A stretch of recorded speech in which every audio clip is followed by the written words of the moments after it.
ஒரு ஆள் வளர்ந்து விட்டால் அவருடைய வளர்ச்சியை இந்த உலகத்தால் தாங்கிக் கொள்ளவே முடியாது. அதில் முக்கியமாக நம்மை சுற்றிலும் இருக்கிறவர்கள், நண்பர்கள் இருக்கிறார்களே, அவனை பாரேன், அவன் பையனுக்கு வேலை கிடைச்சிச்சான், அவன் பொண்ணுக்கு வேலை கிடைச்சிச்சான், அவன் பையனுக்கு கல்யாணம் வச்சுருக்கான்ப்பா, அவன் பாரேன் கார் வாங்கிட்டான், அவன் பாரேன் பைக் வாங்கிட்டான், அவன் பாரு வீடு கட்டிட்டான், அவன் பாரேன் அதை செஞ்சுட்டான் இதை செஞ்சுட்டான், அவன் பாரேன் வேலைக்கெல்லாம் போகிறான், அவன் வீட்டில் பாரு எப்பயும் சந்தோஷமாக தான் பாருக்காங்க, அவங்க வீட்டில் பாரு எப்பயும் எல்லாரும் ஒன்றா தான் இருக்காங்க என்று சொல்லி நம்மை பார்த்து இப்படி பேசிக்கொண்டே இருப்பார்கள்.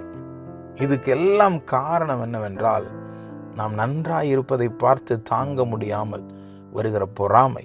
இங்கே யாத்ராகமம் 1:10 நாம் பார்க்கிறோம், அவர்கள் பெருகாதபடிக்கு ஒரு யுத்தம் உண்டானால் அவர்களும் நம்முடைய பயங்கரோட கூடி நம்மை விரோதமாய் வந்து விடுவார்கள் என்று சொல்லி தேசத்தை விட்டு புறப்பட்டு போகாதபடிக்கு அவர்களை குறித்து உபாயம் பண்ண வேண்டும் என்றான். யாரு? ராஜா சொல்லுது. பிரியமான தேவனுடைய பிள்ளைகளை, இப்படித்தான் இந்த உலகம் இருக்கும். இவன் வளர்ந்துகிட்டே போறானே, இவன் வளராதபடிக்கு இவனை ஏதாவது செய்யணும். இதுதான் பொறாமை.